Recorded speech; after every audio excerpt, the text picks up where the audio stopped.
Dang, Andrew hasn't made a ranking video in 4 months. I wonder what he's doing. Drew, what are you doing? Oh, I've just been watching Martha Speaks. It's been a pretty good show. I just came down here after the last video. How long have I been down here? 4 months? Ah, that's not a great sign. Do you think I should upload a new video? You should probably upload a new video. Alright, after this episode of Martha Speaks. One episode of Martha Speaks later. Okay, guys, I gotta apologize. I know it's been a long time since I last uploaded. Oh my goodness! But I'm back now, and we're going to be continuing the rundown of ranking every single NBA player whose last name starts with A. Now, there is a little bit of a caveat. We're going to be going back to number 138 again, even though last time that's where we ended off, because one other player played during the span I was gone. That's on me, guys. Martha Speaks is a very good show, though. I'd recommend it. But anyways, let's get right into it.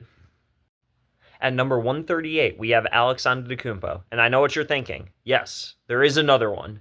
But I think this will be the last one. He is still current, so that's why he's at 138 rather than being in the tier below. So he still has technically room to do something in his career other than just be the fourth version of Giannis drags his brother into the league. But yeah, for right now, he sits here at 138. At number 137, we have Solomon Alabi. He did nothing, but he did slightly less nothing than the people that are below him. So that's why he's here. Number 136, we have Robert Archibald. Not related to Nate in any way, but he did start 3 games, which is more than you can say about a lot of the people we've covered so far. At number 135, we have Deng Adele of the Cleveland Cavaliers.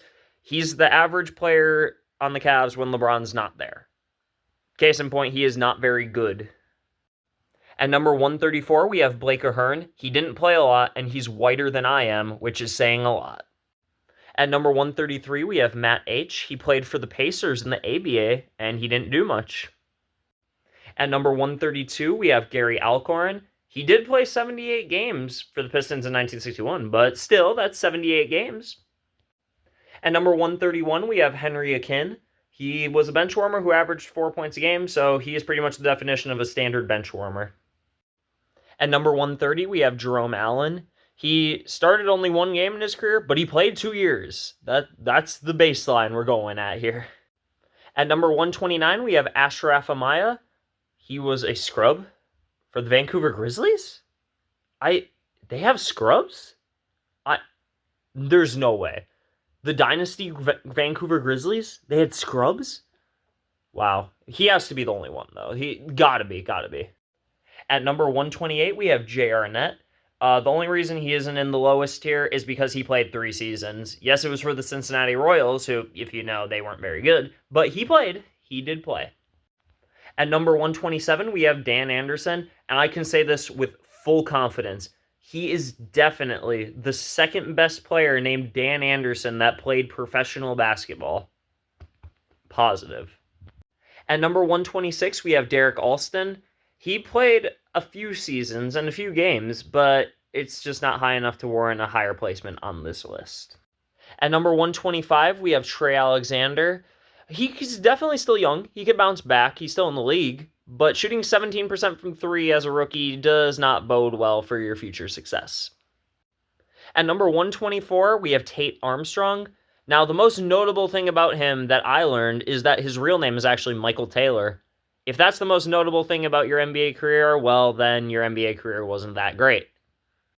At number 123, we have David Anderson. He played a few seasons, and he was not the worst player on his team, so that's pretty solid. That might be one of the first cases we have of those guys.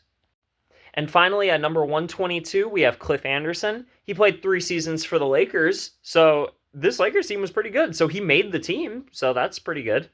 And he gets points for that. Anyways, guys, that will conclude part 3 of ranking every single NBA player with A last names. We still got about halfway through the 0.5 tier players, but we'll get through it. And I'll see you guys in 8 months, probably. Take it easy. Hey, this is Editing Andrew. Don't forget to like and subscribe if you did enjoy this video. I will hopefully have the next one out sooner rather than later. Thank you.